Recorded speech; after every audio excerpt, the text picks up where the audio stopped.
Good afternoon, everyone. Welcome to the Little Rock Board of Directors agenda meeting for today, where we go about the setting of our agenda for September 5th as we move quickly through the summer, almost the end of summer. We have before you on the agenda a couple of items. First of all, a modification. Mr. Moore, do you want to explain that, please? Mayor, members of the board, we, as the board is aware, we have a contract with Aristotle to administer the city's website as part of our strategy on recruitment of new police officers. We want to develop a microsite for the Little Rock Police Department that basically they would be able to be very interactive. Where individuals can go on, learn more about the department, learn about the salary and benefits. Mr. Carver recommended that we do a sole source to amend our contract with Aristotle. Okay. We can now move on to the consent agenda, items 1 through 9, and let me ask if any board members have any questions about any of those items, please.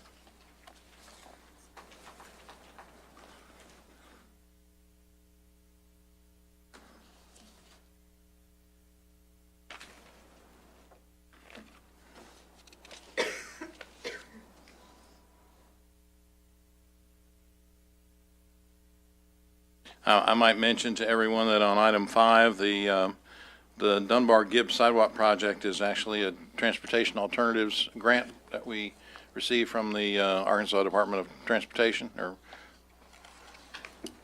Yes, go ahead, Director Wright. Resolution number 8.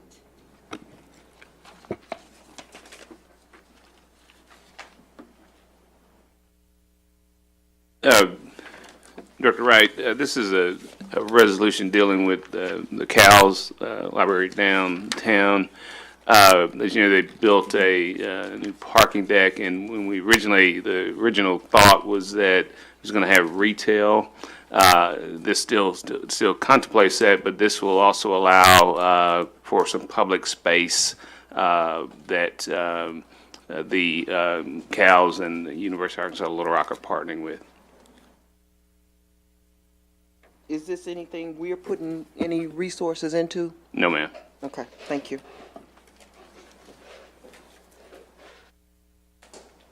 Okay, if there are no other questions about the consent agenda, let's move on to... One more, Mayor.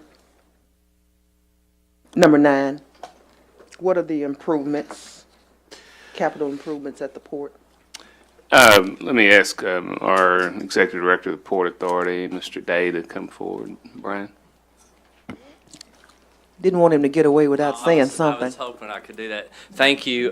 It's good to see everybody again. I miss y'all. I really do. I think about you a lot, and I applaud you for all that you're doing. What we if you remember, I was here about a year ago, and we received a $10.5 million grant through the Department of Transportation to build additional rail spurs, an additional dock, warehousing space, and some other amenities to provide service for new commodity markets at the port.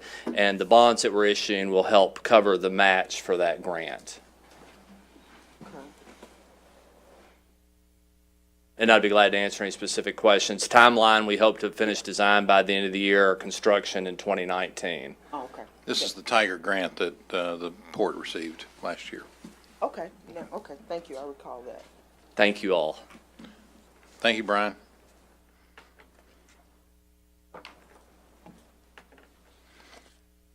Okay, we can move on now to the 2 planning and development items. Are there any questions about either of these 2?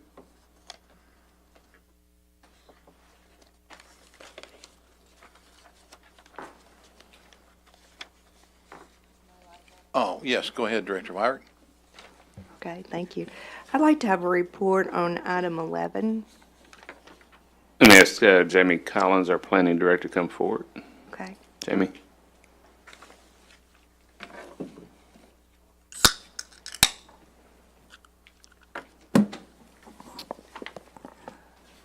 Mayor, Vice Mayor, members of the board, Director Weirich. First of all, Scott, if you could bring up the map for 9237.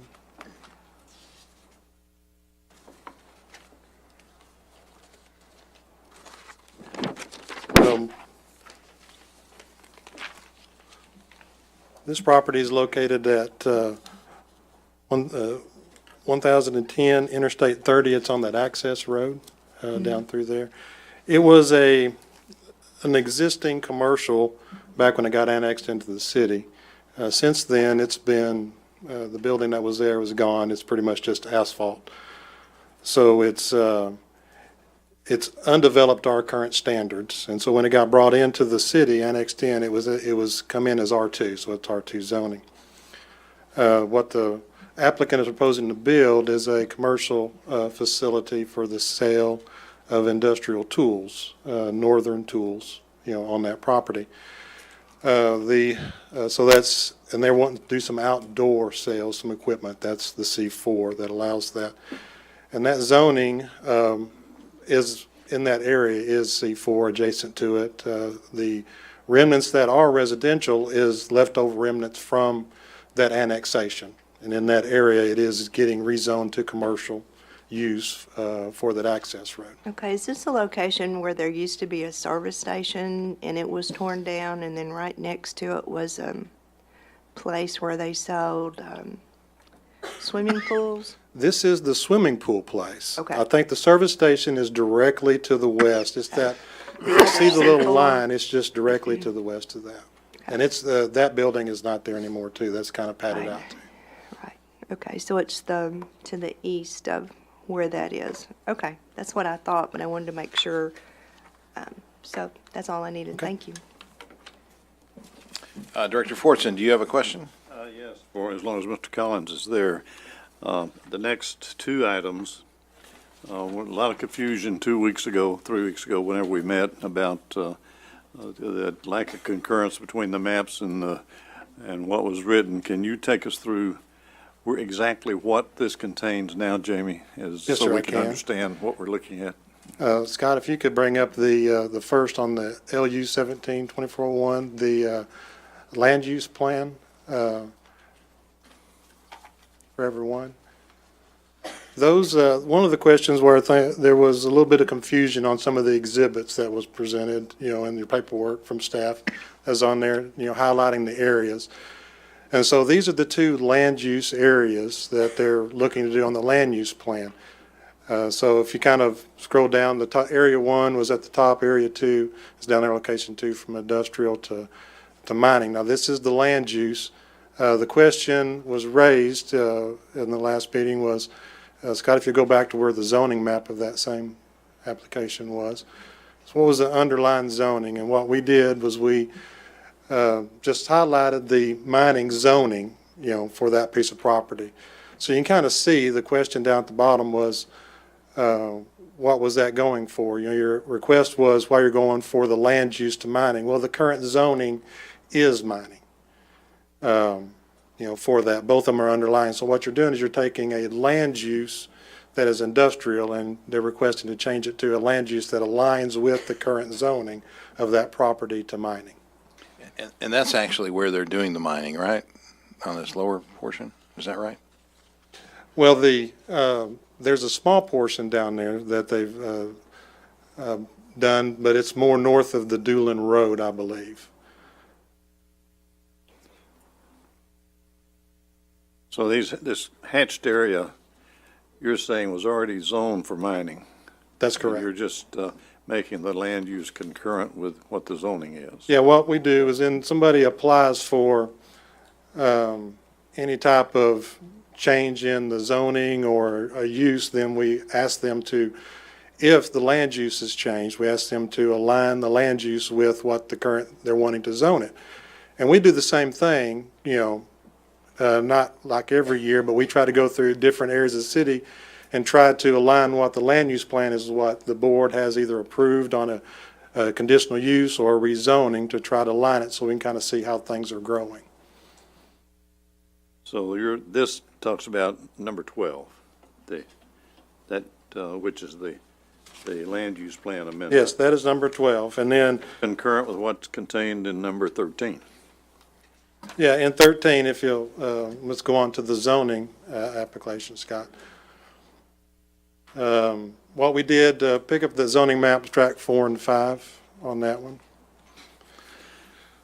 What I did is there's 2 maps for each one for land use and zoning. And what I did was, because we removed 2 tracks, I wanted to let everybody see the tracks that were removed from the application. And so that's what this is. So track 4 and 5 is removed from the application and not going to be considered in this vote. Scroll on down a little bit, Scott, so you can kind of see that. And then if you go to the next map, just right below it, Scott. Can you tell us what track 4 and 5 are presently zoned for?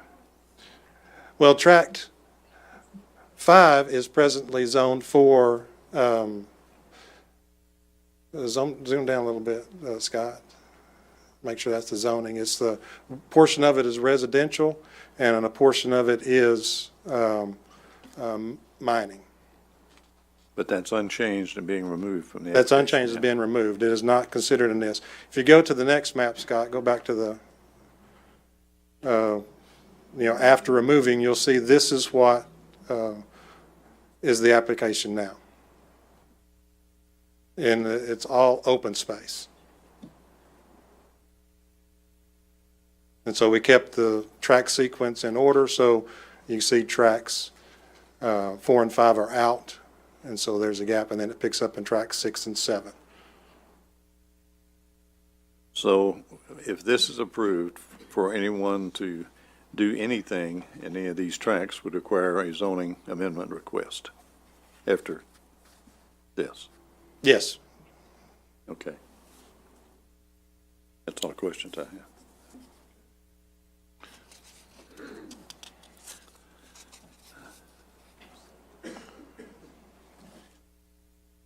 Okay, continuing on, looking at items 12 through 16, are there any other questions? Yes, Director Wright, you're next, please.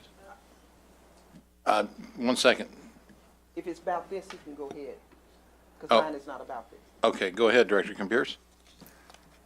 Scott, could you go back to that first map that had the track 5 on it?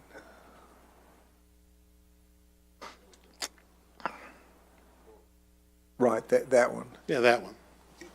Track 5's removed from the application. That's correct.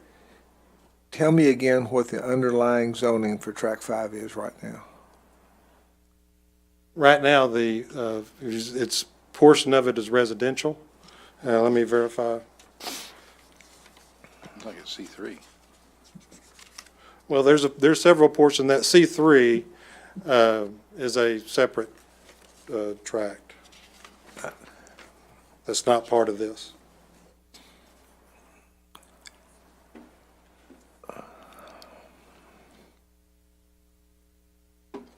It's that whole track right there, that is the R2 zoning. The mining starts just south of that. Right, but you said that track 5, I think what you said was track 5 was mining, was 2 things, but track 5 has got no mining in it. Track 5 has no mining, it's all residential. I thought that little portion down at the bottom. I had just the wanted to mining make sure we all understood that track 5 has got, there's nothing in track 5 that allows them to come in and mine, correct? That's correct.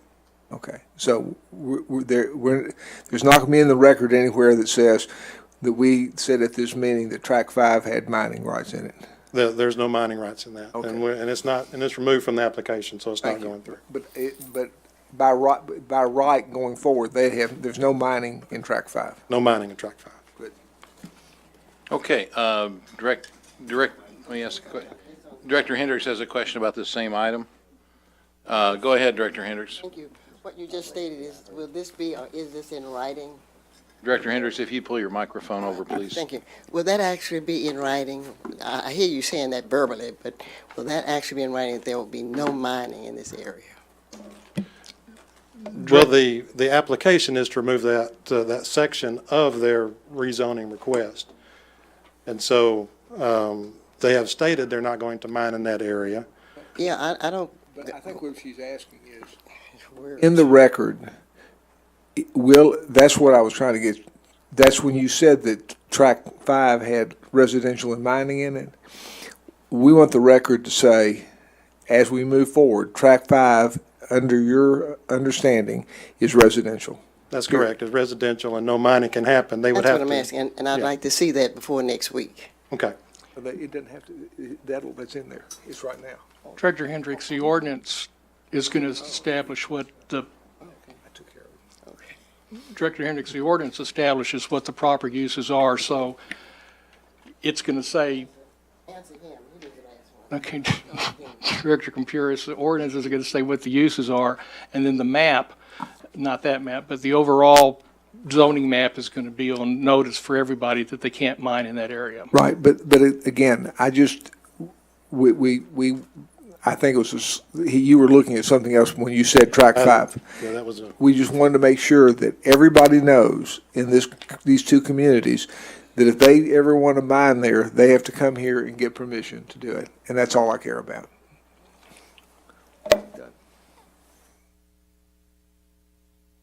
Okay, Director Wright, you're next, please.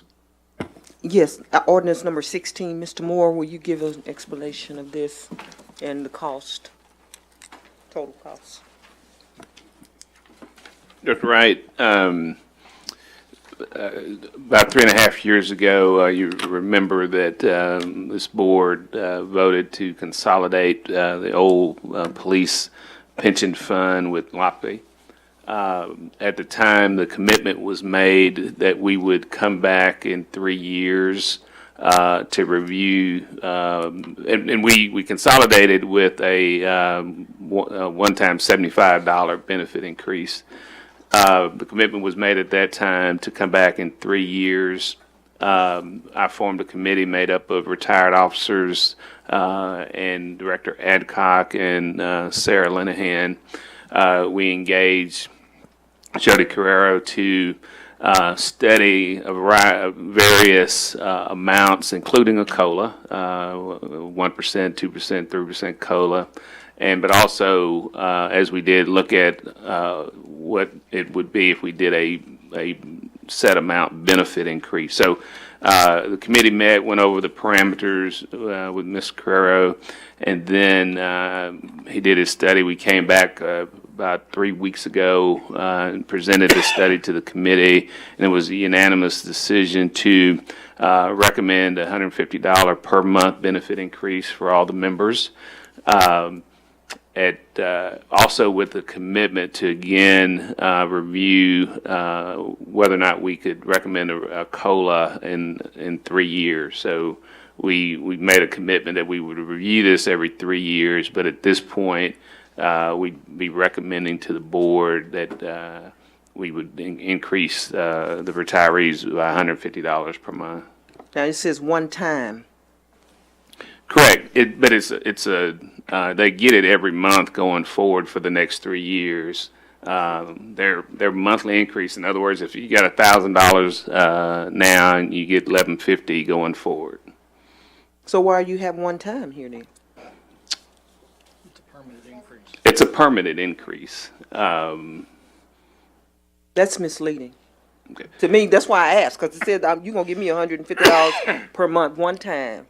Okay. Well, Mr. Carpenter actually is still working on some verbiage. It might end up being a resolution, so we'll look at that. But I want to be clear. It's an increase that they will receive every month over what they receive now. Okay. That's, if I recall, Joan, that's the one where we were concerned that these people weren't getting any increases. Okay, I recall that. And it's coming from where? Money's coming from the fund. Yeah, it's coming from dedicated pension revenue. Okay, all right, thank you. Director Richardson? Thank you, Mayor. Bruce, this is not related to this, but I want to dovetail this. Do we have any anticipated costs, given the nature of our concern around uptick in crime in our community? And I know we've made some arrangements with increased hours for our police department and the support and addition of state police. Do we have any anticipated costs of what this will be in our possibly in our opponent this Friday, and then particularly the separation of functions in terms of what the state police going to be providing that our police department are not doing and relates to what we're doing around public safety. Does that make sense? Is that clear? Uh-huh. Thank you. That's it, Mayor. Okay, we have two public hearings. One is an abandonment of right-of-way, and the other one is a resolution on a $11 million revenue bond for our Water Reclamation Commission. Mr. Ramon is here. Are there?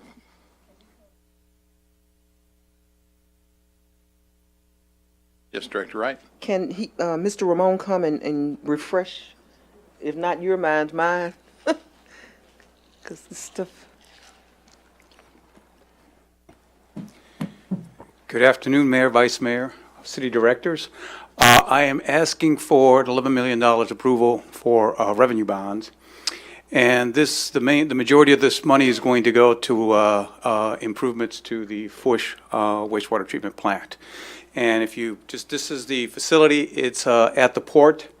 And if you go to the next slide, this is what the money is going to be used for. The intent is to increase its capacity for storm-related events. If you folks recall, we're in a consent administrative order to prevent wastewater overflows from occurring. By allowing for additional capacity, it again reduces the amount of overflows that can occur. By doing so, we do a number of really good things to the plant itself. Right now, we're pretty close to capacity on the plant.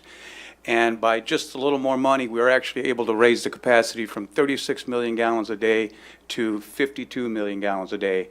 And that would not only help the port area, but as well as Little Rock as a whole. It does improve our hydraulic capacity within the system. Right now, when there's a major storm event, what we have to do is really shut the pumps down to only 36 million gallons a day. With the improvements, we could go up to 52. This facility was built in 1982, give or take, and a lot of the equipment that will be replaced to be able to get that improvement, that increase in capacity, is equipment that has been there since 1982. So it's original equipment.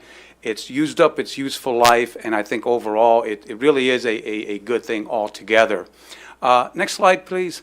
As I stated, it's part of the consent administrative order. It's one of the projects that we've got.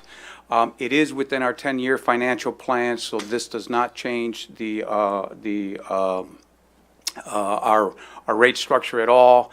And in this particular case, under normal conditions, I would be before you talking about the revolving loan fund. The reason we're going with a revenue fund is for at least two, possibly three reasons. One is the facility has to continue to run while the improvements are being made. And that becomes very complicated, not only in relationship to engineering, but as well as construction. And what we'd like to do is we'd like to do an alternative construction or delivery procurement where the engineers and the the contractors are working together to make sure the facility runs as well as the improvements are made. And right now, under our revolving loan fund program, a process like that does not exist. We are working with them to get that included in there, but right now it does not exist. We certainly can have the funds as early as next month to be able to start the construction. And one of the nice things is we can go with a 30-year term loan, which is more reflective of the assets and how long the assets will last versus 20 years from a revolving loan fund. As far as interest rates go and so forth, we're looking at about a 3.6% interest on it.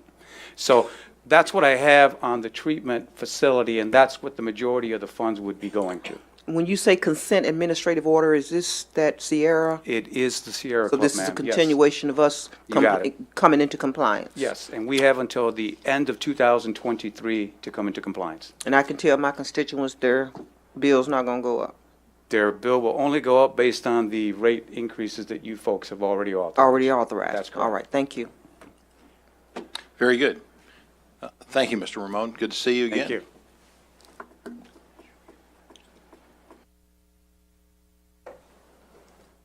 Okay, that concludes the agenda. We have two updates. Mr. Moore wanted to give us an update on 311 and also a healthcare update. Sure, Mayor, and you heard from Brian and Greg. I also want to mention that Nate Coulter, our director of the Central Arkansas Library System, was here too this afternoon. So, thank you. First, I would like our 311 manager, Jameson, to come forward. We've invested a lot in our 311 system with upgrades, and we have a lot of capabilities now that we haven't had in the past. I thought it'd be a good time for Jameson to come forward and give an overview of sort of year-to-date numbers compared to where we were last year, and talk about some of the things we're concentrating on. So, Jameson. Mayor, Vice Mayor, Board, good evening. My name is Jameson Daner. I've been the 311 manager for since July of 2015. As of, Scott, you can go to the next slide. Last year, I'll have a hard copy there too also. Last year, in July, we removed the 311 system and took it out of the police department. So we were able to focus more from a city service standpoint, customer service, instead of trying to, be a 911 call taker, basically get someone on the phone and get them off right away. Our call takers are more knowledgeable now of all city services instead of just police issues. I've got the call stats from the last couple of years up there. When we did this, we also rolled in the solid waste phone line into 311. So you can see last year in 2016, we took quite a bit more phone calls, over 150,000 last year. And it's steadily increased since I've kind of taken over. I don't, see that going forward, going to be the same thing. I think we're going to flatline with our phone calls. This year so far, we've actually got more service requests than we do phone calls, which is quite uncommon for us. I attribute that to less callbacks on certain issues, getting things resolved quicker, correct the first time, I guess, if you will, so we don't have to do this. Just repeat callers all the time. I meet weekly with our code enforcement division and solid waste to collaborate our efforts and resources. We ran into issues where we were just kind of doing the same pickups and going to the same addresses multiple times, creating more work for each other. Next slide, please. If you have any questions while I'm going through one of these slides, please ask. And all my data that I've put up here for 2017 is going to be year-to-date August 22nd when I did this report. This is the way that we have received all of our service requests this year. Phone calls, it's always going to be our number one method. It's just easy to talk to somebody and get a ticket and something resolved. The web intake, and we've also introduced the Citizen mobile app as of last year. This year so far we've got over 5,000 requests that were put in by the mobile app. In comparison, all of last year we had 5,500. So the mobile app is increasing in usage, which helps phone calls, I believe, and keeping our call stats down right now. Another big thing, we are pushing our code officers to be proactive when they're out there in the neighborhoods. You can see there's over 16,000 requests that the code officer themselves entered into the system instead of waiting for a phone call to come in. Again, in comparison with that, last year in total there was only 9,000 put in by them for the whole year. So it's something we're trying to get out in front of a complaint if we can. Next slide, Scott. This is a department summary for all of our departments that utilize the 311 system.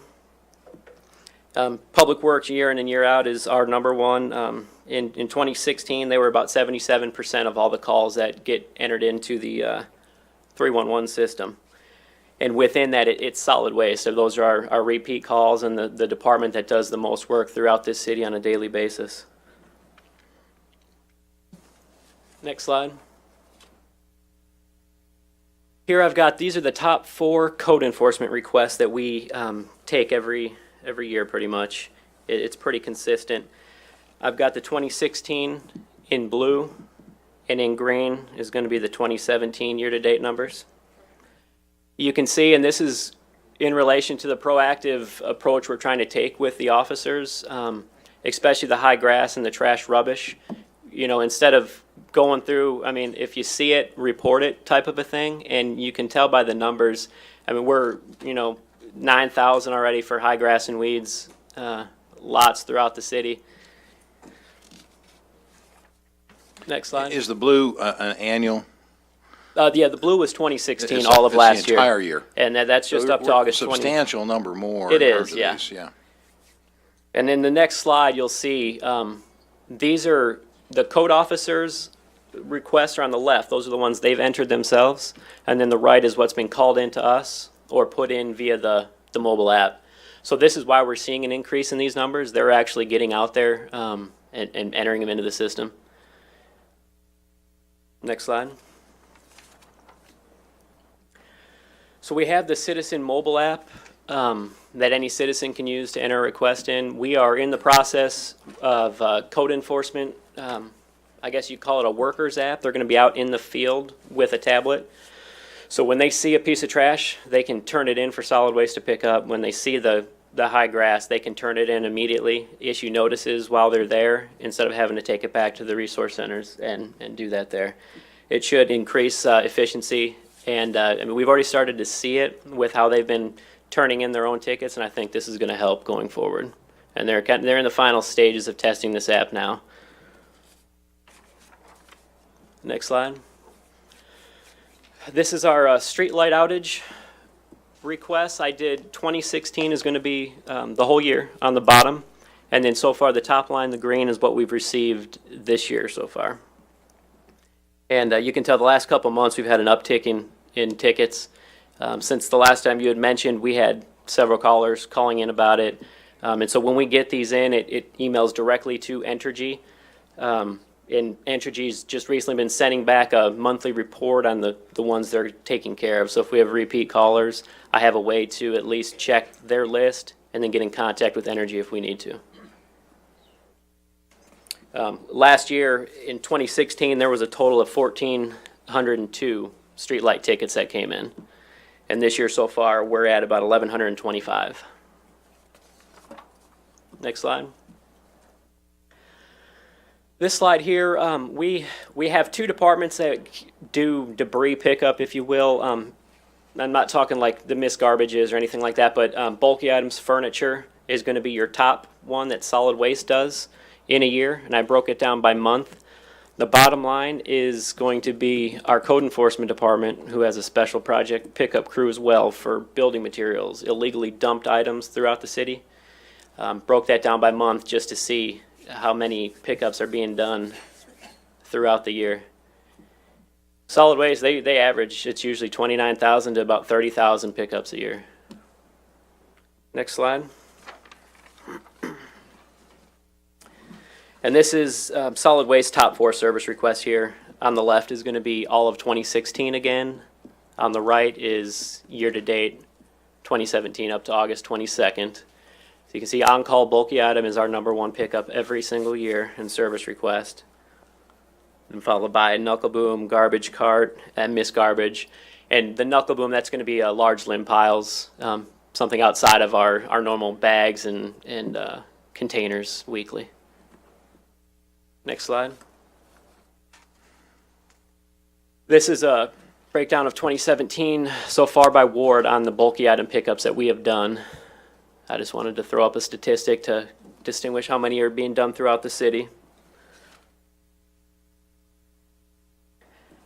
We're on pace for probably a few more of these than normal, and I kind of attribute that to our working together amongst these two departments has been critical. The code enforcement department is on pace to do probably 1,000 less pickups this year, which is good. I mean, they shouldn't be going around and picking up a lot of material. So solid waste has been taking on more of it. Next slide. And this is our missed garbage pickup for 2017 year to date. So this is anything from legitimate missed garbage pickups, if a neighborhood was maybe just overlooked or a vehicle could have been blocking the trash container. A lot of times in June, July, and the summer, kids are responsible for taking these out, so they get out later than they should. We do go back and get them. And I threw up the stat of how many households we actually service. It's over 58,000 households that pay a solid waste fee to the city. Over a 52-week period, it's over 3 million pickups, and this year so far we have about 6,000 pickups that were missed, but, they're pretty good about getting back out to get these taken care of when we get to complaints. Next slide. And in summary, the 311 Center has seen a steady increase in phone calls over the last couple of years, with a 25% increase from 2015 to 16. It's a well-utilized service with citizens, able to dial a 3-digit number to get us and get pretty much anything answered that they need within the city, and a lot of times from outside the city. We got a lot of FEMA calls today for people down in Houston. We can't really do much for them but give them a phone number. And my continuing goal for the service is just to work to maintain open communication amongst all of our departments to achieve the same common goals, provide quality and efficient service with the resources that we currently have. Any questions? Excellent report. Looks like we have some directors who have some questions. Yeah. Director Hendricks, you're first, please. Thank you, Mayor. Your program was really wonderful, but I can tell you, do you travel with any of these trucks that are running out in the streets? Well, I'll tell you, when I got this job in 2015, I did a ride-along with solid waste and code enforcement kind of on my own just to see what they did. It's been a year and a half, 2 years since I've done that. I probably could do it again, wouldn't hurt. Okay. My comment is that I think we have a problem, and I've mentioned it many times. A lot of these pickups that's being made are at empty properties, vacant properties. And I've said to this board on many occasions, the landlord needs to be charged to come and pick that trash up. It doesn't make sense, but somehow nobody's listening, but I think I have the answer. Most of our landlords are Caucasians, and I think that plays a great part as to why nobody, I said it. And I meant that because I know what I'm talking about. As a former real estate broker for about 26 years, and I also had Mr. Moore to send to me a list of landlords, and it's not many names on there, so I can prove that. But I wanted to say this high grass that you're talking about, and I really should be talking to Mr. Moore. I'm not talking to you. You just made a report, okay? But what's going on, Mr. Moore, these code people, he said that you all have a gadget where if they see weed lots and all that, they can just That's what forward they're it to working somebody? to get. Yeah, they're testing it now. What we've done is we've purchased all of them an iPad type of device, and I've wanted this for 15 years probably, that where they would be able to be out in the neighborhood, have the technology to go ahead and issue the notice right then, and not have to write it out, come back and file it in the office. How long has that been going on? As Jameson said, that they're still developing the app. I mean, we're pretty close. We're working with Motorola, but they all have the technology. They have purchased all the equipment. Those individuals, Bruce, that are riding around in those cars, passing lots that the weeds are 6 feet high, 4 feet high. I think you know what I'm talking about. You know, these rosary reports are good and they're great, but that's not happening in Ward 1. But Scott, go back to the high grass slide. I mean, you just missed it, I believe. What are you going back for? I just wanted to show the number, if you look there, and then we broke it out by ward. But, in 2016, you had 5,500 hired the entire year. We're already almost double that. Mm-hmm. And call it climate change or whatever, but it's been raining a lot. Yeah, I hear my grass is cut. It's been raining a lot. My grass is cut. Another thing, Bruce, I just passed the church, just a few blocks from our church. If these code people are doing that, go by 26 and Center.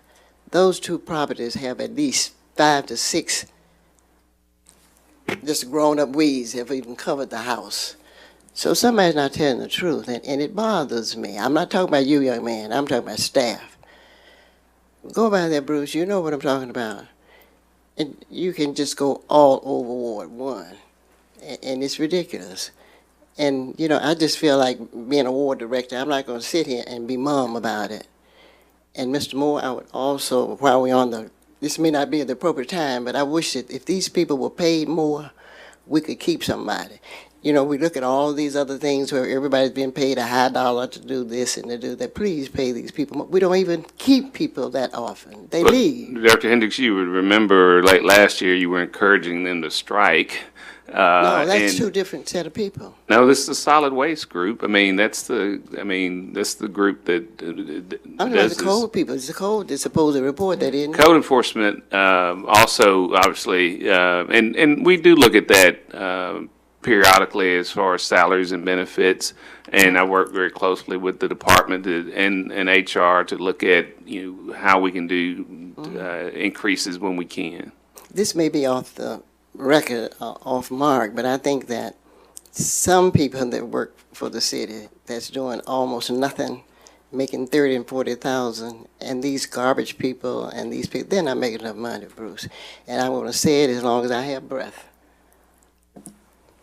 But again, you mentioned the solid waste employees. As you remember, we just put in a step and grade But make program it, make for it them. big, don't make it little. Well, they came down here and were very thankful, if you remember. And so now they get an increase on their anniversary in addition to whatever we are able to recommend to start the year. Is it high dollar or low dollar?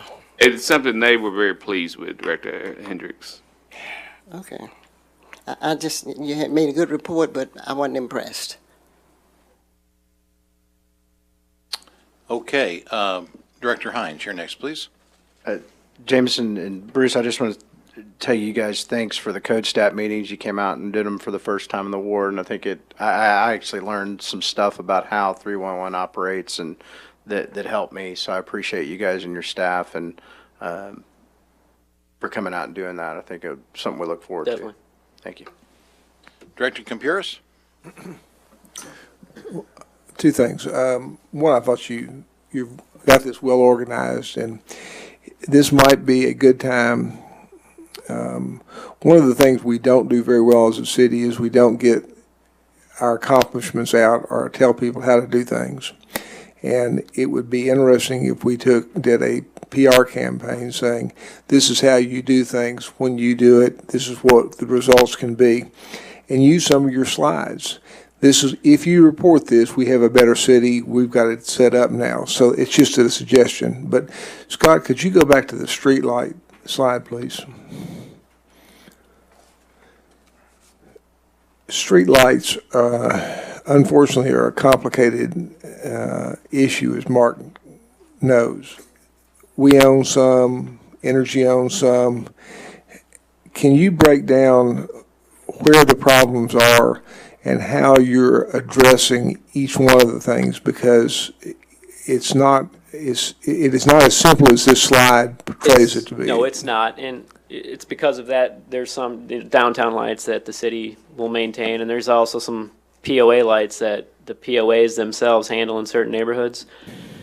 So, I do what I can to get a list from Energy of lights, and it's when I get the repeat call on it, then I will do the research, whether it's contacting Energy or traffic engineering, to determine whose light that is. So, well, you're being very proactive in everything you're doing, and I appreciate that. But it might be a good time to sit down with John Honeywell and his group and say, let's try to figure out who has which lights, so when they come in, what you're doing is you're reacting to a situation rather than having the information. And if we ever went out and got a list of who owns or who has control of each light, then when they come in, then it's easier to say, it's our problem, let's us take care of it, rather than... I agree with that, and I believe we could, I'd have to talk with Public Works about it, but we can enter all kinds of GIS mapping layers into this system to where it identifies a certain address or a location, so that might be something that we can do. Well, it's if you're going to be proactive and we're going to do this right, then we need to know whose lights are where and how we're going to do it. And rather than, because it's just harder, it doubles your work. Yeah. Every time that comes in, someone has to say, who's got this control of this light? And it's just, it's a hard issue for the way we've had this set up. But I think to put in perspective, I would say about 90% of the street lights in Little Rock are owned by Entergy. Yeah, I agree with you, but but you still have to go back and check each time. I've been told that we've got about 24,000 that Entergy charges a tariff on for us. And I know don't they each have a number? They So do. do you have that, do you have that map? I don't have that information, That's but what again, I'm- that's something Greg Simmons with traffic Well, I think you engineering. could probably get that, and we could at least then default to figure out if it's not an Entergy, then it's either a city or it's a POA or something Yeah, like that. I guess a lot of times with that, the issue would be, we have a few citizens here and there that will actually give us a But poll they- number. They usually give a geographic location, Yeah, right? So you intersection could- or just a street name, and we have to kind of figure it out from there. But, so that could be But difficult. it might be helpful if at least we had Yes. their mapping system. Definitely. Good. And it's a big deal. It's a big safety issue. KRK's been helping to broadcast that about people looking up to see if their streetlights are on or off. It looks like that's been helping a little bit, so certainly I'll be talking to them again tomorrow, so Yeah. I'll ask them to promote that some more. Okay, Director Wyrick, you're recognized, please. Thank you, Mayor. Thank you for your report. It's broken things down to where I think they're pretty legible and you can understand things. I think the mayor in July, didn't you talk to everybody about reporting streetlights? And you saw an increase from 124 to 200. So if everybody in the city would start reporting things on the street, then maybe we could help with the different wards that have all this stuff out. I know I go through a street and it's almost like everybody decides to get mattresses at the same time. It does, and it's a lack of reporting a lot of times. and- Right, and they'll just bring him to the curb, and then the next time you go by, there'll be some more there. So if people will start reporting that, I think you'll see an increase in how we pick these up. Yes, But ma'am. I want to go back to that slide where it shows the top 4 requests, For code enforcement or solid waste? code enforcement, and tell me what special project pickups are. That was, if we get, somebody goes and dumps a bunch of building material, whether, on private or on vacant lots, in different corners that are dark and people can go to and not be seen, that code enforcement is tasked with getting a lot of that picked up. Or a lot of issues we run into are mixed piles of stuff. So they've got yard waste intertwined with household items, building materials. So solid waste won't collect a mixed pile of debris like that, so code enforcement does. Oh, I see, okay.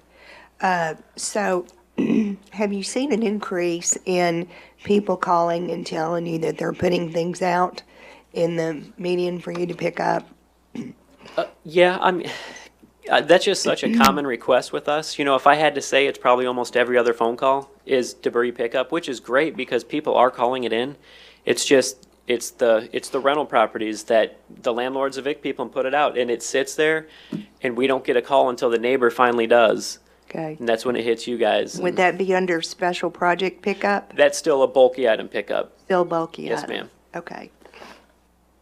I'm pleased that the code enforcement have the iPads that they can use in the neighborhood. One of the big things that we talk about is cars and yards. And in order to do anything about that, someone has to see it. So is code enforcement doing any action on cars parked in yards? Is that part of their purview with this iPad? As far as during their working hours, yes. And they're gonna all have the ability to take photos of this and attach it to a request. So during their working hours, they can for sure. Okay. Okay. Well, I appreciate your report. Thank you. Director Wright, you're recognized, please. Thank you for the report. I have a couple of things, maybe not for you, but Okay. possibly for the city manager and Mr. Carpenter. Mr. Carpenter, as Director Hendricks has stated, and as he just reiterated, a lot of these items that are left in the neighborhood are at rental properties. I have a lot of that in Ward 6. What would be the process that we would need to take as a city in order to find these landlords for not following our procedures and calling to get this stuff picked up? Or can we make that their responsibility? Since they're making money, these are income-producing properties. Director Wright, I think it already is in the books. I think it's an illegal dumping if they just dump things on the street, particularly if they negatively impact the right-of-way, such as a sidewalk, which we have seen. So we already have that enforcement ability. So why are we not enforcing it, Mr. Moore? Or can we begin? Well, here's the, and this is a struggle, and, but somebody puts something out, evicts somebody today, puts it out on the curb, and, let's say, today's Tuesday, somebody calls it in Thursday, we go out and give a notice. That has to stay out there for 7 more days. Now, I've taken the stands to go to pick it up because you all are going to start getting calls. So stuff like that, I mean, that's impacting every house on that block. Yes, it is. And so, sure, we're not citing and taking everyone to court because it takes time. And if we were to wait 7 days and then cite them, try to cite them to court, you all would get a whole lot more calls than you already do. So we try to proactively pick it up. Okay. Let me approach this a different way. They have to get these permits from us annually, right?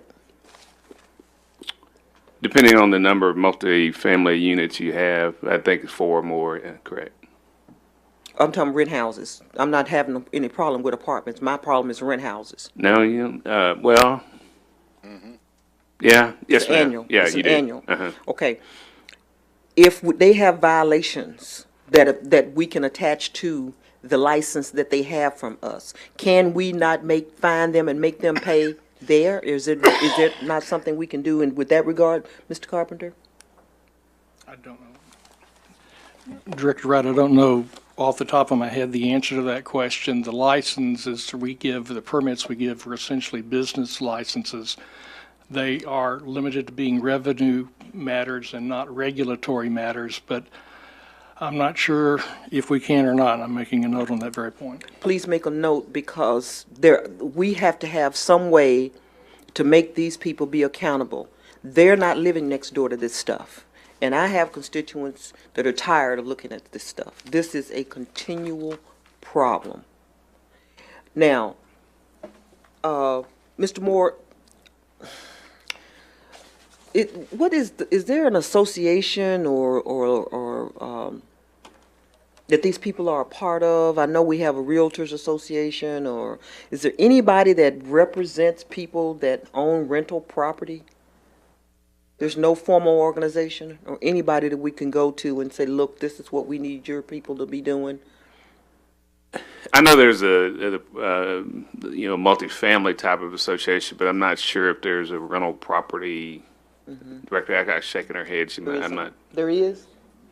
Can we not ask them to educate their members regarding these issues that we're having? I mean, it impacts what they're able to rent the property for. Nobody want to live in a slum. And if I could get $800 a month as opposed to $400, I think that'd be in my best interest as I'm trying to make money. Yeah, I probably would wonder the ones that we really have problems with. I'm not sure they're going to be members of the. Well, those are the ones that I'm hoping Mr. Carpenter can help us with. Maybe they can't get that permit to rent, and that impacts the very fact that you can't rent this property because you won't obey the rules. We'll explore that.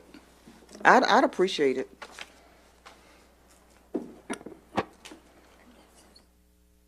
Okay, Director Richardson, you're recognized, please. Thank you, Mayor. Thank you for your report. And just to back up the point that Director Hendricks made at first, are out-of-state landlords required to be a part of this association that we say exists?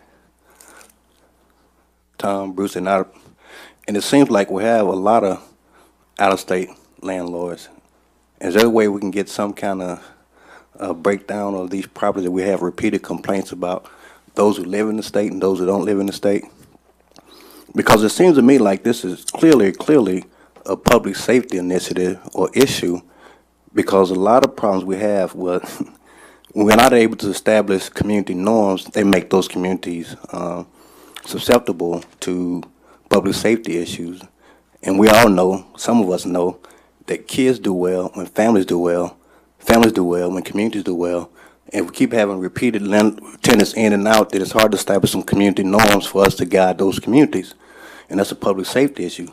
The other public safety issue I think Director Hendricks made that initially is, it seems to me now, more than ever, we don't have the same kind of congruity with respect to whose responsibility is once we come to some conclusion, whether it's public, whether it's code or public waste. Is there a kind of mechanism we have in place to track and monitor that? Because it seems like we have a lot of confusion this year, Bruce, where with respect to whose responsibility it is. And sometimes it get kind of hung in limbo, getting laid out in limbo in terms of whose responsibility for the pickup. Well, one of the things that I've mandated is that Jameson sort of coordinates a meeting with Housing and Public Works. Is it every 2 weeks? Yeah. Every 2 weeks.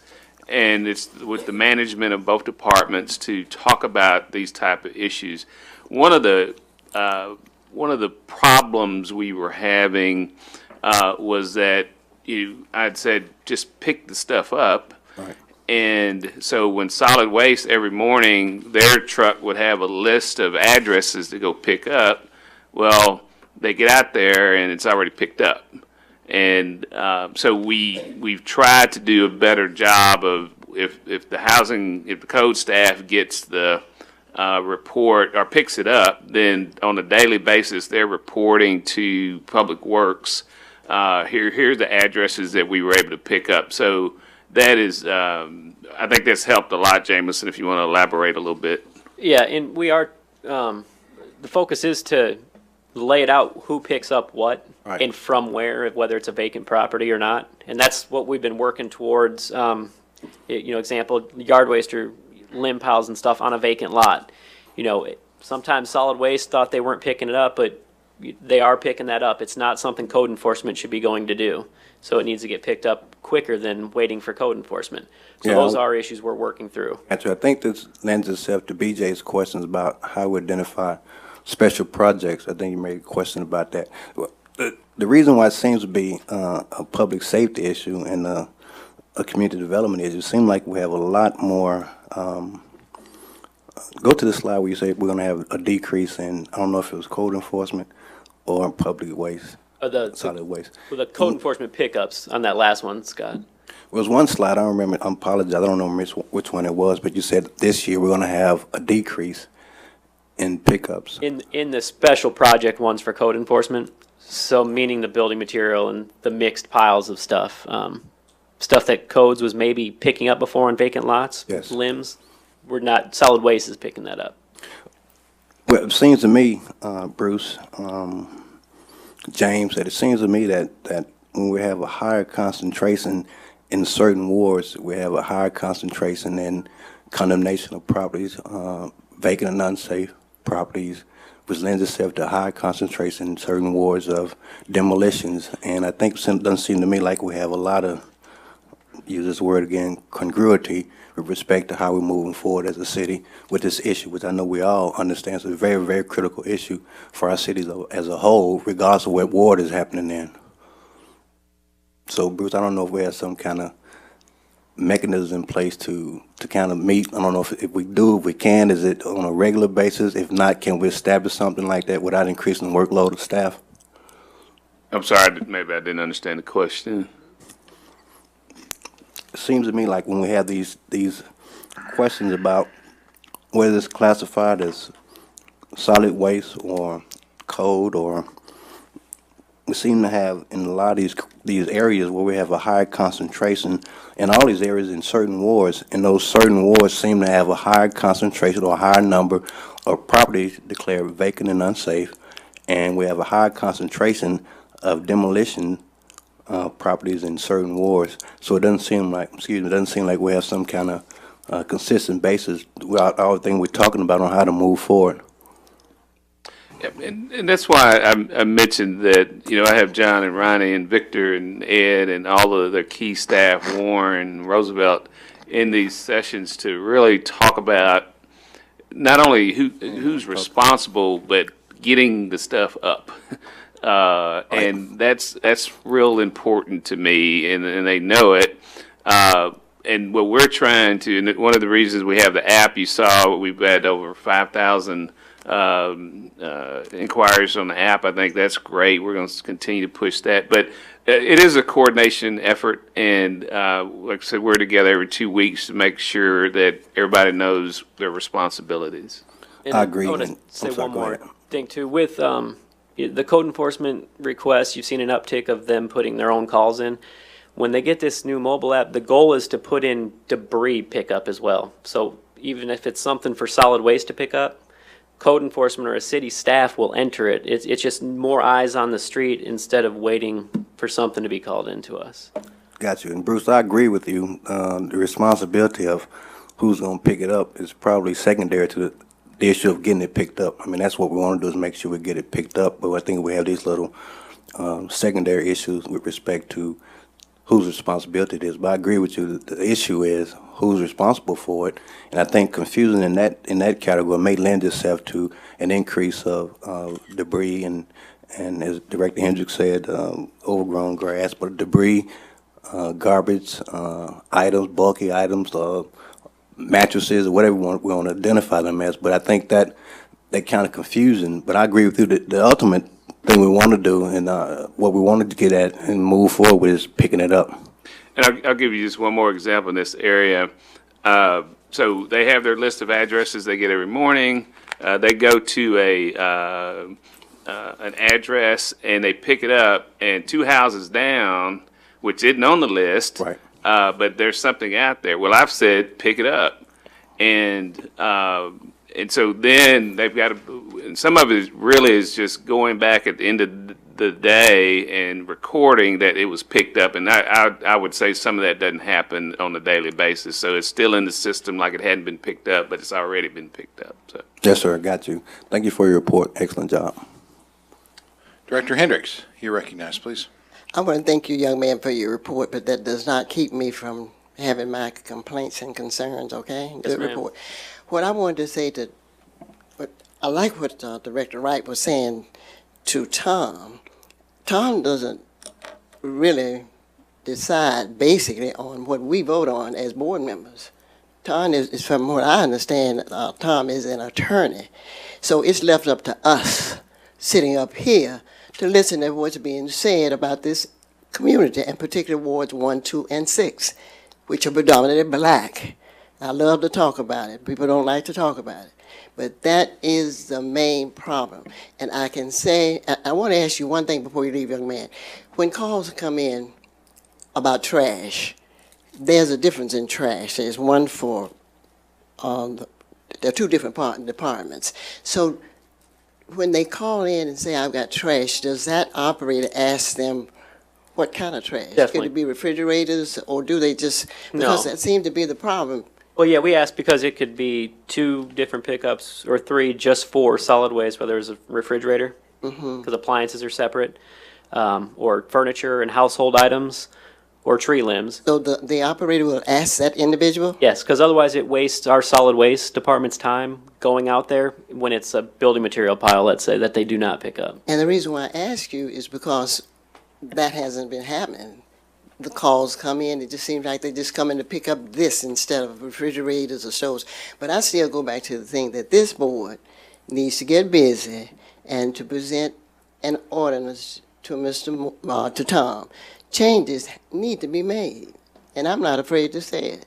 Now, if you don't want to help, so be it. But I think it's a low-down shame that we have been sitting up here talking about trash on the curves in our ward, 1, 2, and 6, and nobody seems to care. And I'm just, it makes me want to scream. It's just too much discrimination. I don't care what you say, Bruce. There's no way you can cover up for what I'm saying. But go to the bar graph that shows about Ward. I know it. You don't have to show me. I mean, that's where we're spending the majority of our resources where. I'm talking about an ordinance. I'm not debating how much money you're spending. Put an ordinance on the book where these landlords, we know who these landlords are. If you don't know it, call the tax people. They can tell you who they are. And I've got a landlord list about that thick that I got from the city. And those are absentee landlords. And these people are putting stuff on the curb. That's what we're talking about. And I think that's what I heard Director Wright say when she started talking. So let's deal with that. Tom, it's something that can be put on the books as new legislation. This city board's been sitting up here with dried out, day-old legislation. Thank you. I'm through. I'm just upset about it. Bothers me, Tom. Director Richardson. Yes, Mayor, back to the question, Bruce. Do we have the ability to track, identify the out-of-state landlords with a lot of these properties who seem to be repeated offenders? Tom? Got an ordinance if they register, Can yeah. we get the ordinance back in our pony this Friday? We do have a rental registration ordinance where they have to have someone as a registered agent. Is that the protect? Yeah. But the agent may not necessarily be the actual owner of the property, correct? Correct. Well, Well, we'll provide that. Okay, thank you. I agree with Director Hendricks. We need to come up with some kind of consistency because it does seem like a lot of these properties are owned by individuals who don't live in the state. They may have registered agents and seem to be repeat offenders. And I don't know if there's any kind of way we can sanction time without being discriminatory, some additional kind of fine or penalty for those folks who live out of state and who are repeated offenders. So if you could look at that for me too, I appreciate it. Well, getting service on them is going to be a challenge. I guess the issue would be whether or not we could charge the expense of the pickup and put a lien on the property for that. Yeah. But I mean, it's the out-of-state aspect that is going to be a challenge on how you get them obligated. Yes, sir. Yes, ma'am. If they're out of state, they must have a local agent because somebody's evicting the people. Well, you could do it a couple of different ways. If they're a registered agent for service of process, Okay. we could file a bunch of lawsuits, or we could charge a lien cost on it as well, which might be an easier way to, I don't know. There's a couple of different options there probably, Tom. The lien cost problem is that's where the 7-day notice comes into effect. You give the notice, you wait 7 days. If the city removes the trash or whatever it is at that time, then it can put a lien on the property to get the property paid for. But as Mr. Moore told you, a lot of times we don't want to wait 7 days, and if we move it without that, then we don't have the authority to get a lien. That's one of the balances we need to make. So, Director Campuris? Oh, excuse me. Tom, can I ask you a question?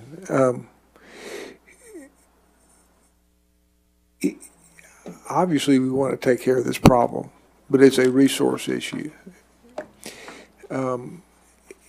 Is there any way legally, I presume that if you are renting property, you have to have a local agent. You can't be an out-of-state, is that right, Temerson? The city has an ordinance that says that if you're out of state, you have to have somebody registered within the city that can be the one who will get notices from the city, and that notice will be deemed notice on the owner. Well, legally, I agree with Bruce completely. I think serving a 7-day notice and having residents have to live with something for 7 days is, that all it does is hurt the residents, and we're not going to get much from these people.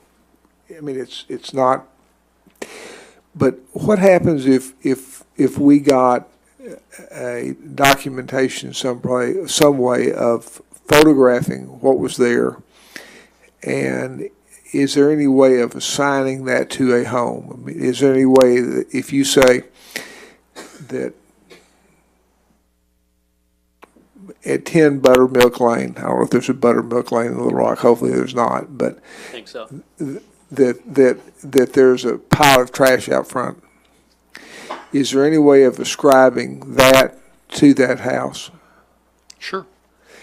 Well, what happens if we send someone out with a time-dated photography and said, this is in front of this house, and let us clean it up?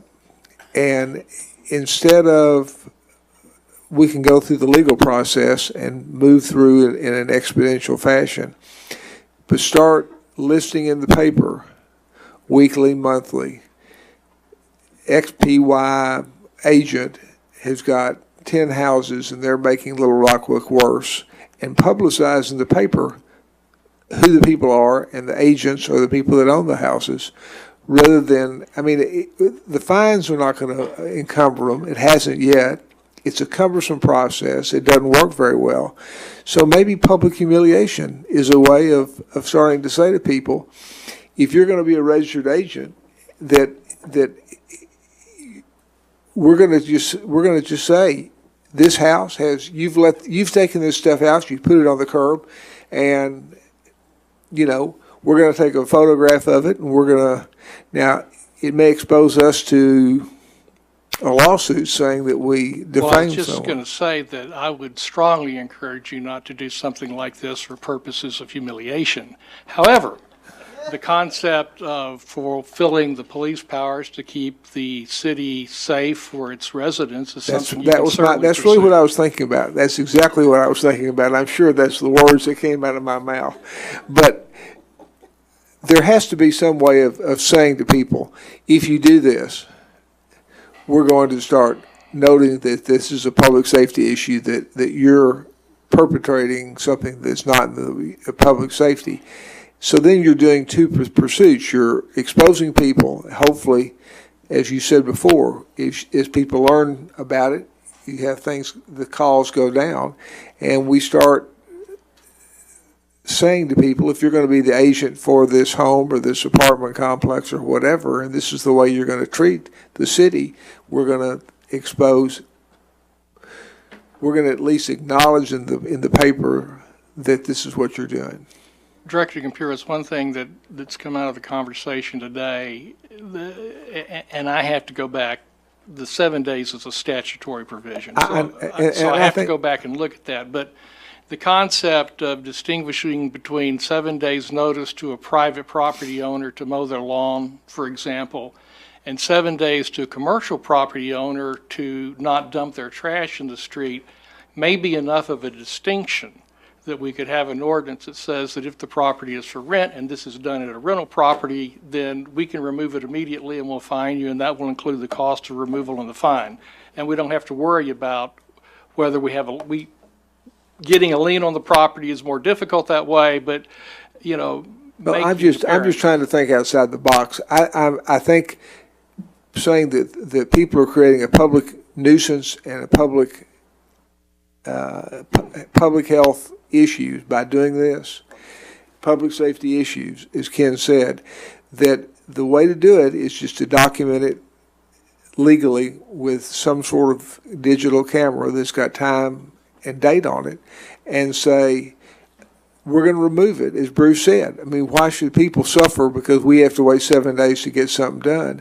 And then we figure out some way of saying publicly that these are the perpetrators that are doing this. And that seems to me to be a faster way of doing things. And if all of a sudden, I mean, it's a little bit like this renters association, it's a little bit like you preaching in church about doing something. The people you ought to be preaching to, the ones that aren't in church. And it's just another way of trying to get at this problem. But you can look at it legally and see how we can do that. Okay, Director Hendricks. I'm back with Tom. Tom is an attorney, and we are board members. We put it together and give it to him to put it together. That's my point. But I wanted to ask, to make you all aware that a lot of these vacant properties, and Victor's here right now, they are out-of-state people. A lot of these people are out of state, and we are cutting their grass, manicuring their yards it ought to be some kind of ordinance we could do with that too. I mean, we must be stupid people that we allow all this dumb stuff to happen. Well, Director Hendricks, we cut the grass because there is an ordinance that allows us to do that. Change it. The problem is that we cut the grass because of health and safety. Oh, I know why you're cutting the grass, but I'm saying, why should we? Because I hear what you're if we saying. don't, You it know won't how get to cut. debate. I mean, that's the problem. Does government just not care and let it grow up, or does the government cut it and hope that they can somehow retrieve the cost some way? Yeah, we just did 2 properties the other day where the grass was almost 6 feet high, and these people lived out of state. And that is a problem. We just really need to look at what's happening, and particularly when it impacts 3 wards. Okay? Yes, ma'am. No, I'm talking to this board. I'm not you. Well, I'm going to yes ma'am you anyway, though. Director Hines, you're recognized, please. Tom, I'm gonna jump in and whip this dead horse a little bit too. So Jameson, and I guess we would know this, so it seems to me that if we've got a renter that's being evicted, they're probably hadn't, if they hadn't paid their rent, they probably hadn't paid their garbage bill either, have they? Yeah, I mean, a lot of times the landlord's paying that, so. Okay, so I It's didn't know how probably that. still getting. It might be, yeah, Yeah. okay, so I'm sure you run into a few of those, but. Right. I didn't know how but Tom, I like your idea. We've got a rental registry of all the rental properties that are registered by ordinance, correct? And We're supposed to have a registry of all properties that are owned by an out-of-state owner and rented. And then through the business license, we're supposed to have, if it's more than a duplex or a triplex, I forgot which one it is. I thought we were requiring it on us. If you had I thought we were requiring registration. If you had one house that you were renting, you had to get a business license for it now. No? That's correct, up to Yeah, 1 house to 3, I Four. think. isn't it? It's 4, it seems to me it's a quadruplex, isn't it? Yeah, 4 or more is when you have to. I don't know, that, No, it increases to it's $35 if you have a rental property 1 to 3, 1 to and it's 3. $200 if it's. Yeah. if I it's thought over. we required registration even if you only had 1 house. That's true. That's okay. So we've got some. No? Who is saying no? I haven't looked at We'll the go back and ordinance. look at it. Yeah, We changed it a few years ago. Yeah, I thought we had changed it, so we were getting it because we were found there was a little hole in our system where some of our problem properties were not being, there were 1 to 3. So Tom, and so you're saying that because it's a rental property, it's commercial property, right? Not residential, so we could apply different standards to it, correct? Thinking it might be an approach that we can take. Okay, good. And so therefore we could change our ordinance that basically says if you have a rental property and you dump furniture on the corner, can we basically say that's just a violation, no notification needed? It's illegal dumping? I think so. Okay, good. I just want to make sure I understood the approach you were going for, so we're singing from the same hymnal, and I'll quit beating this horse. Director Wright. Well, I got one more lick. And you threw me for a loop when you said that wasn't, you didn't know if we had every house registered. But so I'd definitely like to follow up on that. But if we do know who these people are based upon the business licenses, can we not send them a letter advising them of the procedure that they should be following before they put this stuff out there on the street, Mr. Moore? I mean, I think that we need to take that step and let them know that we are going to impose a new process to ensure that the neighborhoods remain in a better state. Well, I'd like to see some progress on this new ordinance before we start writing letters, because it'll be. Well, but they still need to know there's a process. They don't need to just dump stuff out there. No, but I agree, but if we're going to quickly move forward with some changes, I'd like to write 1 letter. So. Okay. Well, Mr. Carpenter, can we quickly get some research done and you get back to us quickly? I will Say do it next week? As quickly as I can. I'll Next try. week? I will try. Okay. I think the Clover Hill Pembroke people will be very, very happy. Director Wyrick. If he'd hit your light again, please. Oh, now, I apologize. I have a terrible cold today. I know I sound terrible. One of the things that's missing from Jameson's report is how often we are picking this stuff picking it up within 7 days or mowing within 7 days. And I suspect if you go back and you look at the length of time it takes to address whatever the issue is, it's not done within the 7-day period. Well, I'll say, Get back up here. with the slide that had it by ward, that was the bulky item pickup. That is done, if it's called into the system, that's gonna be done within 2 to 3 business days. Now, it's, when you get into high grass and weeds, that's not the same case. Right. For other issues like that. But that one slide, those pickups are scheduled, 165 a day that they pick up. Well, it's been a while since I looked at a report, but I would see these pickups scheduled out 45 days. So, and Doris is saying 30. So, we're talking about 7 days here, and many times this is not addressed within 7 days. That's the waiting period for the person to take care of it. So, I like to see a report that says what our pickup times are for these calls that we call in. That was missing, and I know that takes a lot of work to do. Yeah, But I could have had I'm sorry. I could have had like a 30-page slide, but I wanted to Exactly. try to. Exactly. So when we're talking about 7 days, let's remember that's the time that we give the person to take care of the issue. And so if, many times we're not picking it up within that 7 days. So I don't want to lose sight of that. All right, Director Richardson. Yes, ma'am. I want to make sure that I'm singing from the same hymnal that was just referenced, Lance. This conceptual letter we're talking about, and we're talking about sending it out, who are we sending it to? The landlord or the tenant? I want to make sure I'm singing from the same hymnal. Are we talking about the landlord? Say that again, Doris? Okay, thank you. That could be the real estate agent. Okay, thank you. I want to make sure, Lance, I'm singing from the same hymnal as well. All right, Director Hendricks, are you singing from the same hymnal? No, You're it's, next. it's different. I'm basically asking a real powerful question. It may be offensive, but I'm about to ask it. So, Dean, were you still on that? What do you want? I'm through with that. Are you finished? No, I'm okay. Oh, okay. It has to do with none of this. Director Campiris, did No, you no. want to comment on this issue? I've got one question for Tom.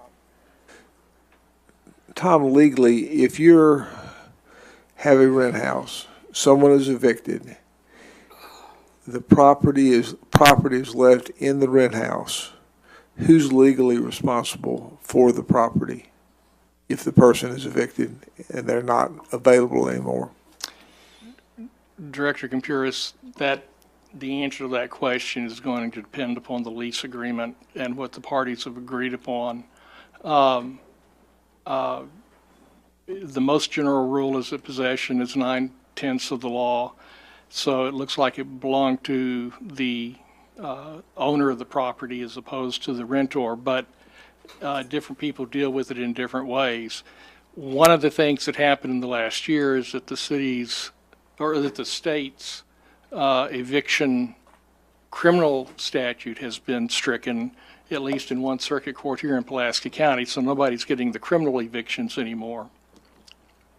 Well, just as another way of looking at this problem, if in fact property is left in a rental property and it then reverts ownership, if you will, to the person that is in control of that rental property, is that a way of directing our energy that is now their property and they're disposing of it in an incorrect way?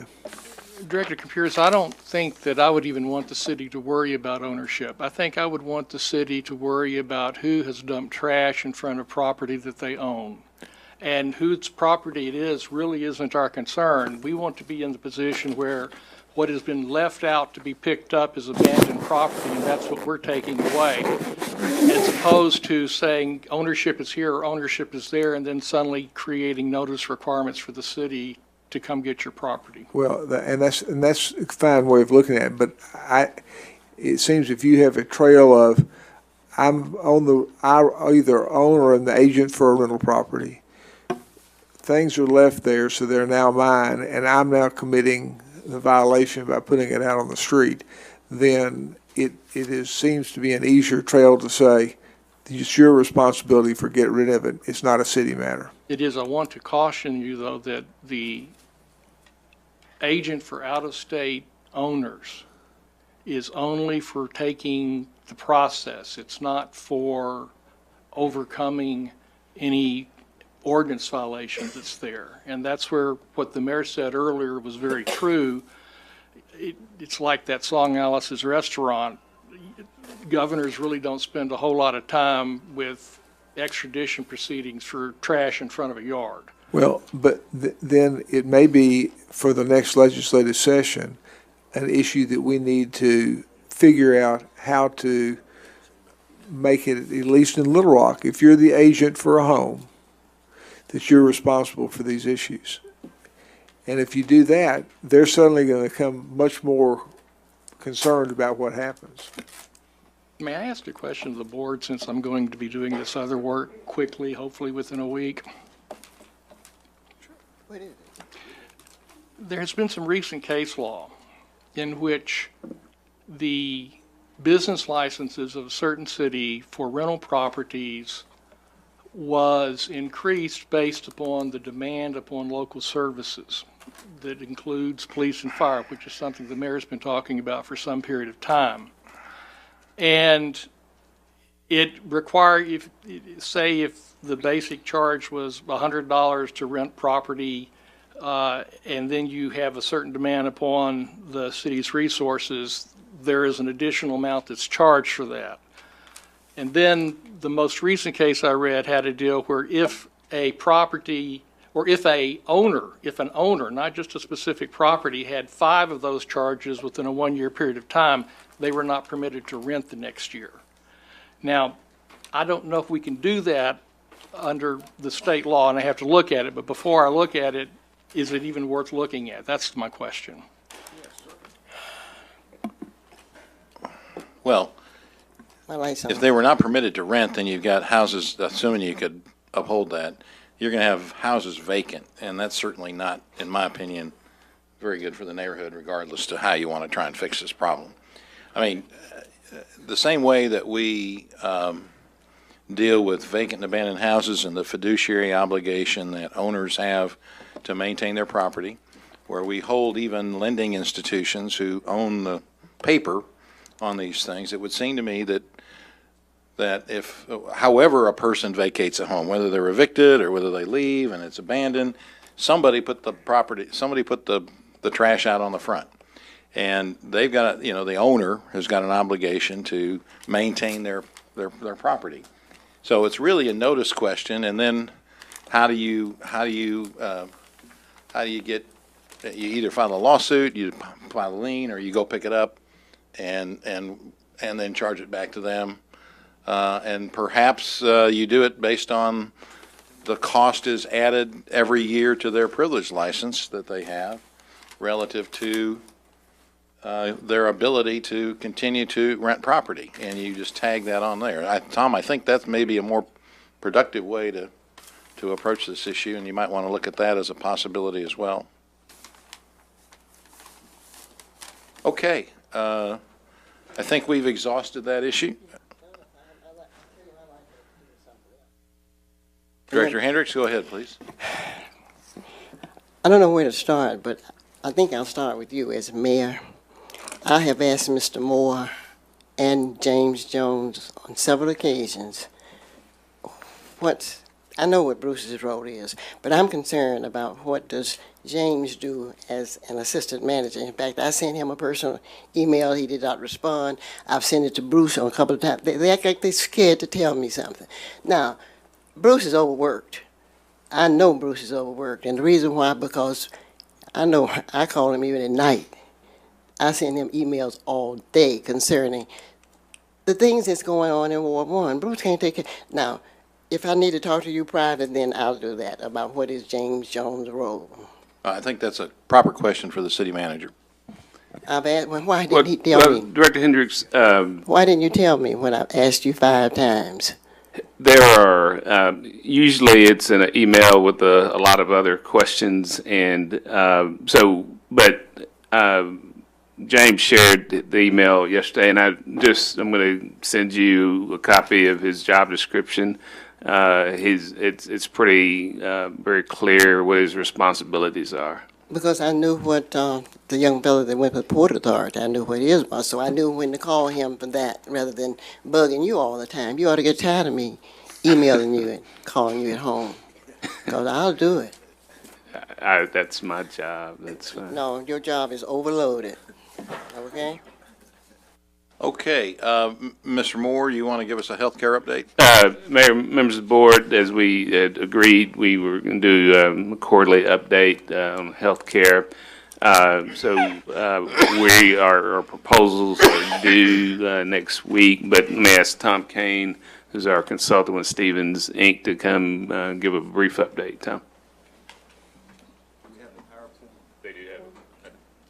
Mayor, members of the board, good to see everybody again. Just want to give you a brief update on where we are. If you want to go ahead, next slide.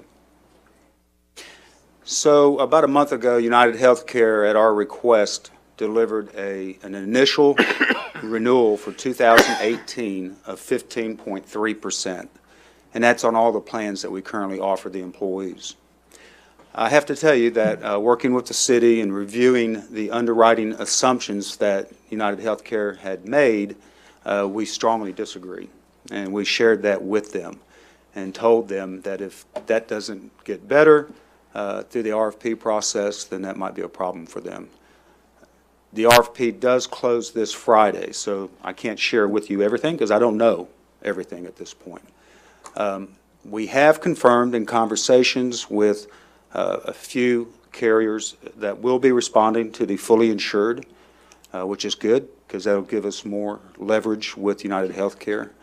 And we also anticipate multiple self-insured quotes at this point. And so we'll begin our analysis Tuesday, I guess, of next week as that closes. Next slide.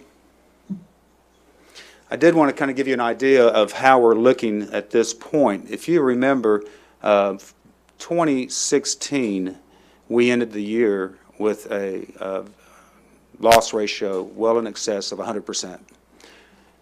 This year, through June 2017, if we look back at the 12 months, we paid premium of $14,204,000 versus paid claims of $12,500,000. So that's a paid claim loss ratio of 88%. So that's a significant improvement over where we were this time last year.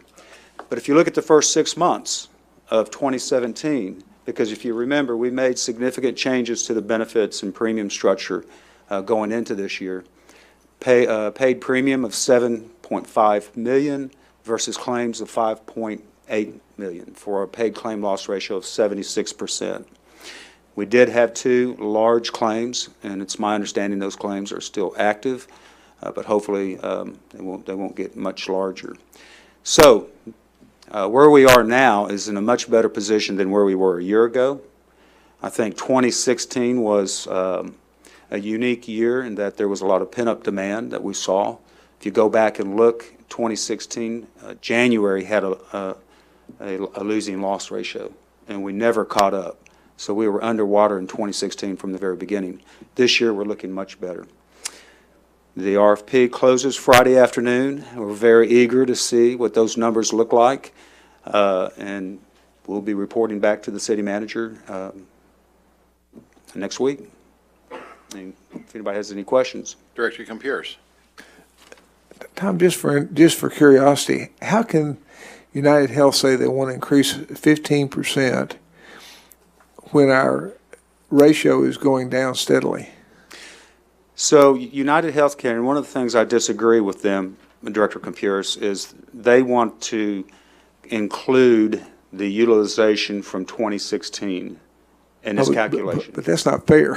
I completely agree. So I threw that out, and I'm asking them, and as well as in conversations with some of the other carriers to consider only 2017 claims history, because we made significant changes January 1 of this year.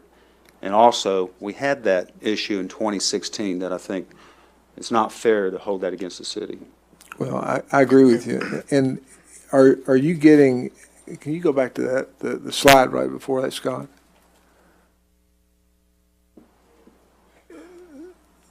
The self-insured quotes, can you elaborate on what they're going to look like? Are they going to talk about what we talked about set fees for procedures that we talked about last time? Or how, is that in this proposal on Friday? We anticipate that there will be a traditional self-funded quotes that we will receive. Once we receive those, then we will be open for negotiating potentially different network options, which is, I think, what you're referencing. Right, that's, I didn't see that, I didn't know how that got into this conversation, how you would bring that potential into the conversation. There's also the opportunity that you might see a year one as a self-funded plan with a traditional network solution, with year two going to a more narrow network. Okay. We're going to present multiple options to the city. Do the other traditional carriers in the market have the numbers showing the improvements we've made? Yeah, absolutely. Okay.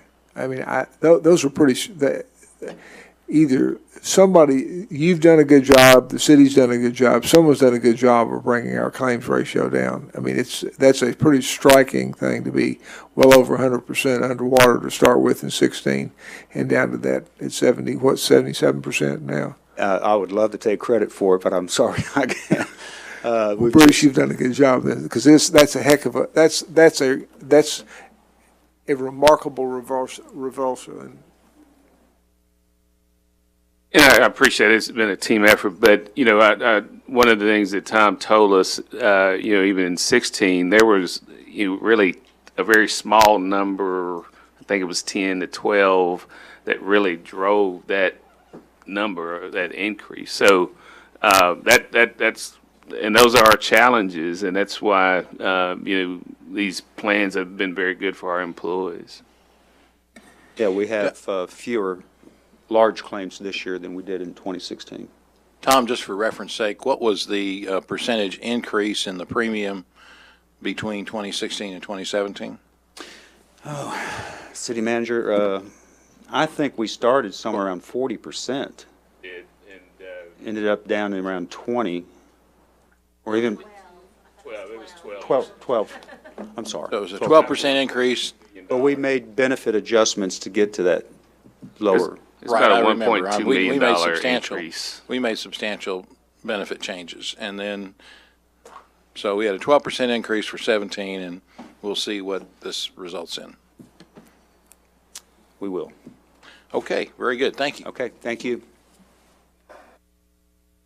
Okay, I think that concludes our agenda. We also have appointments to deal with as well. Yes, Director Hines.